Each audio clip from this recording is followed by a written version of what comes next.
Morning students, myself Professor Uday Patel. Today we study about signal properties. हमने first chapter start किया है signal and system subject का। उसके अंदर हमने काफी सारी चीजें देखी है। तो आज के लेक्चर के अंदर हम सिग्नल प्रॉपर्टीज के बारे में थोड़ा कुछ पढ़ने वाले हैं। फर्स्ट ऑफ ऑल तो हमने सिग्नल क्या है, सिस्टम क्या है, दोनों चीजें काफी अच्छी तरह जान ली है। ठीक है, अब यहाँ पे फर्स्ट जो भी दिया गया है प्रॉपर्टी या काफी सारा जो भी बेसिक्स है, ओके, उससे सिग्नल प्रॉपर्टीज के अंदर हम पढ़ने वाले हैं मेनली सिग्नल के बारे में। तो periodic and non periodic signal, okay, एक कोई सिग्नल है, ठीक है, तो उसके अंदर पीरियोडिक कोई सिग्नल होगा, कोई नॉन पीरियोडिक सिग्नल होगा। तो वो एक्चुअल में उसका डेफिनेशन क्या है, वो एग्जैक्टली क्या है, वो हम देखेंगे।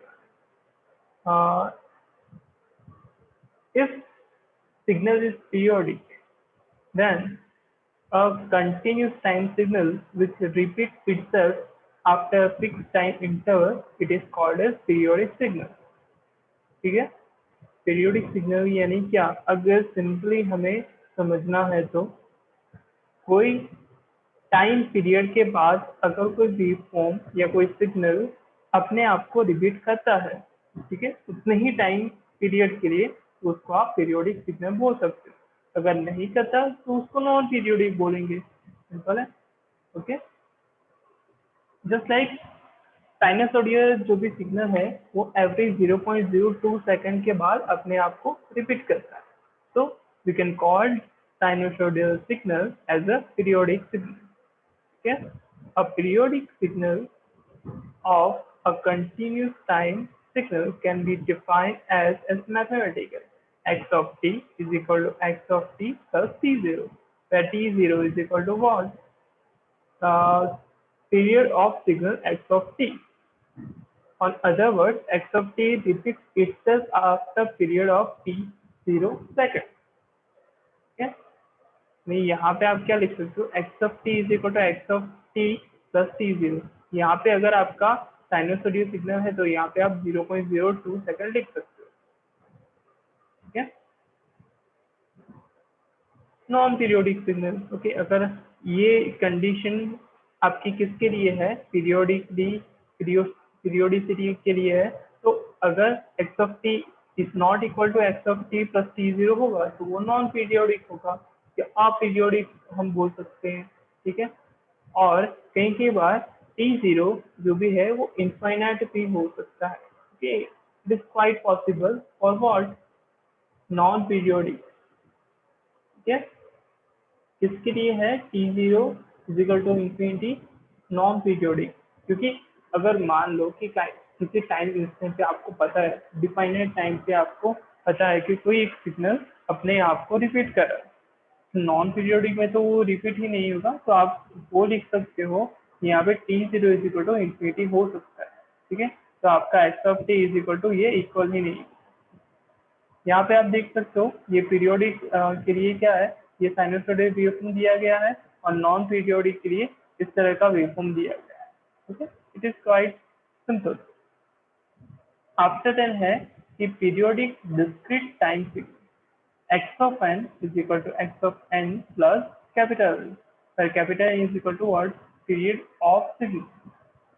Okay, smallest n it is called as fundamental signal. It means कि अगर आपका x of n is equal to x of n plus n होगा, जहाँ पे आपका कैपिटल n है, n क्या रिप्रेजेंट करता है कि जो भी सिग्नल का पीरियड है, ओके, टाइम पीरियड है, उसको डिफाइन करता है। अगर जो भी टाइम पीरियड है वो काफी स्मॉल है तो उसको उस पर्टिकुलरली मेनली जो भी आपका सिग्नल है उसको फंडामेंटल सिग्नल बोला जाएगा।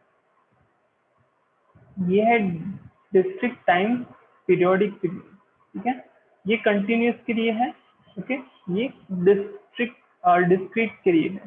ठीक है, ये डिस्क्रीट के अंदर हमने देखा था कि पर्टिकुलर टाइम इंस्टेंट पे आपको कुछ वैल्यू मिल जाए, यानी यहाँ पे वैल्यू मिलेगी, यहाँ पे वैल्यू मिलेगी, यहाँ पे जहाँ पे भी आपको डॉट दिख रहा है वहाँ पे आपको पर्टिकुलरली वैल्यू मिलेगी।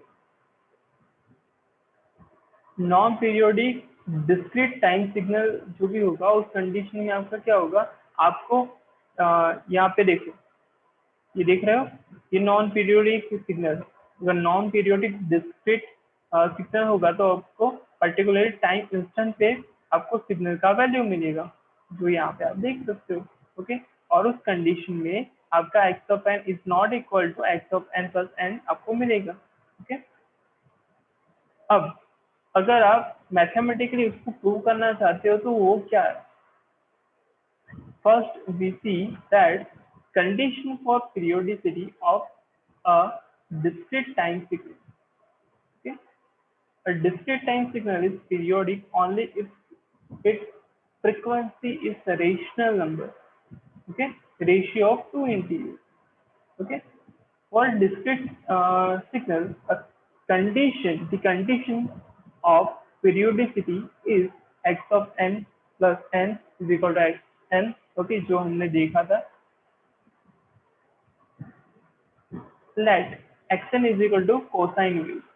Okay, so we can write this x of n is equal to a, where a is equal to amplitude of cosine wave into cos of omega n plus theta. Okay, omega is equal to what, 2 pi f angular velocity. Okay, and n is equal to number. Okay, theta is equal to angle. So we can write omega is equal to w by f. So our equation in form x of n is equal to a cos of 2 pi f n plus theta. Now, if we write the equation in the form of what, x of n plus n is equal to a cos 2 pi f n plus n plus theta. Okay, तो यहाँ पे आप क्या देख सकते हो, ये equation आपका यहाँ तक आपका पहुँच गया। उसके बाद for periodicity x of n plus x of n capital plus capital N is equal to x of small n। Okay, ये हमारी कंडीशन है पीरियोडिसिटी की। तो हमने दो इक्वेशन जो हमें मिले वो हमने इक्वल लिख दिया। ओके, अब हमारा यहाँ पे क्या होगा, a cos of 2 pi fn plus 2 pi fn plus theta is equal to cos of 2 pi fn plus theta. Above equation will be true only if 2 pi fn is equal to 2 pi k, where k is equal to integer. So frequency is equal to what, k upon n, hence true. हमने condition क्या रखी थी कि discrete time signal periodic कब हो सकता है, अगर आपका फ्रीक्वेंसी जो भी है वो आपको रैशनल मिले। ओके, तो आपको रैशनल मिल गया k upon n। Okay, where here n and k both are integer, hence the discrete time signal is periodic only its frequency is rational number. Periodicity condition for x of n is equal to x1 n plus x2 n. Okay, if, or we can say that if we have input as the x of n in the expressed as summation of those discrete time periods. Okay, we write this. Okay, and we we have this equation, and where x of n is equal to input, and the input is summation of two discrete time signals. Okay, which are x1 n and x2 n. We can calculate the values of f1 and f2 corresponding to x1 n and x2 n. Okay, that x1 and x2 n both are periodic discrete time signals. So according to f1 is equal to k1 upon n1 and f2 is equal to k2 upon l2 n2.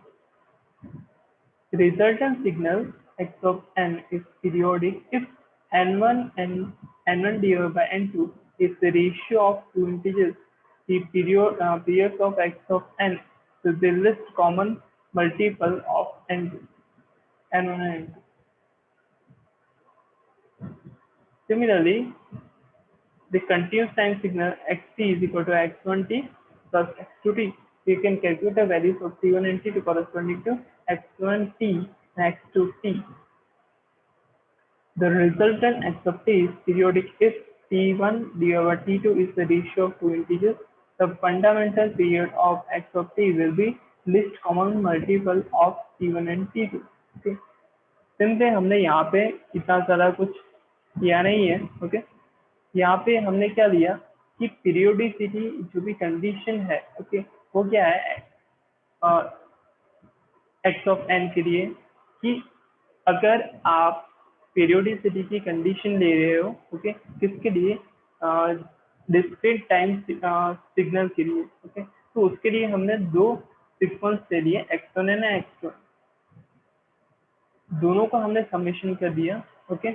अब अगर हमें क्या करना है कि उसके लिए function value f1 and f2 find out करनी है. ओके. तो उसके लिए हमने क्या किया, अगर हमें डिस्क्रीट टाइम सिग्नल के लिए f1 एंड f2 को फाइंड आउट करना है, तो उसके लिए हमने दो डिस्क्रीट वैल्यूज ले ली. Okay. x1 and x2. Okay.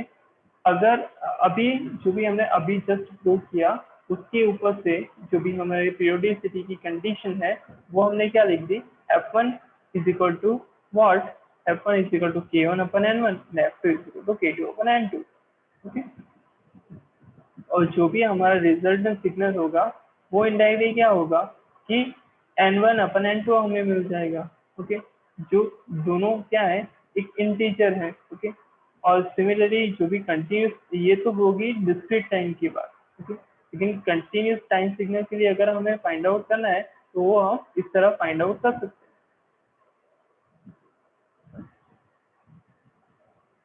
हैं. दूसरा है deterministic and random variable. Deterministic यानी क्या कि जिसको हम प्रिडिक्ट कर सकें. A signal can describe by mathematical expression, look up table or some well-defined rule known as deterministic signal. Okay. अगर डिटरमिनिस्टिक सिग्नल का क्या बोलते हैं एग्जांपल लेना चाहते हो तो वो साइनसॉइडल है. ओके. एवरी जो भी 0.02 सेकंड है उसके बाद वो अपने वेवफॉर्म को वो रिपीट करता है, तो वो प्रिडिक्टेबल है. ओके. उसके लिए आप ये इक्वेशन भी ले सकते हो, x of t is equal to a sin of 2 pi ft. और रैंडम वेरिएबल की बात करते हैं तो वो नॉइज है. Okay. a signal which cannot be described by any mathematical expression called as random variable. Due to this, it is not possible to predict about the amplitude of such a signal at given instant of time. Okay. तो ये deterministic and random signal के दो waveforms different आप देख. Casual and anti casual signal. तो यहाँ पे दोनों की डेफिनेशन दी गई है. Continuous time signal x of t is casual if it is exists only for positive value of time. Okay. ध्यान से समझना कि अगर आपका जो भी कंटिन्यूस टाइम सिग्नल है xt है, उसको आप कैजुअल तब बोल सकते हो कि वो सिर्फ पॉजिटिव टाइम वैल्यूज के लिए ही एग्जिस्ट हो. यानी कि x of t is casual if x of t is equal to 0 or t is less than 0. Okay. अगर आपका 0 से कम आपका टाइम है तो x of t आपका 0 होना चाहिए, और अगर आपका x of t is equal to 0 है तो t is greater than 0 हो. ओके. सॉरी, एंटी कैजुअल के लिए आपका जो भी है वो x of t 0 कब होना चाहिए, जब आपका t is greater than 0 हो. तो डिस्क्रीट टाइम सिग्नल के लिए आपका क्या होगा कि x of n is casual if x of n is equal to 0, where for n is less than 0. For anti-casual, x of n is equal to 0 for n is greater than 0. तो ये आपका क्या show करवाता है कि ये continuous time signal के लिए शो करवाता है. ये डिस्क्रीट टाइम सिग्नल के लिए यहाँ पे कंडीशन दी गई है. Okay. Thus, if the signal is multiplied with unit terms, then it becomes casual signal. Okay, तो ये इनडायरेक्टली आप ये भी बोल सकते हो कि ये सिग्नल के टाइप्स हैं एज वेल एज सिग्नल की प्रॉपर्टीज भी इसके अंदर आ चुकी कि कौन कौन से सिग्नल होते हैं, कैसे कैसे सिग्नल होते हैं, ऑडियो सिग्नल भी आपके आते हैं। ओके, वो कैसे होते हैं, उसकी प्रॉपर्टी क्या है, वो आज हमने देखी। ठीक है, थैंक यू।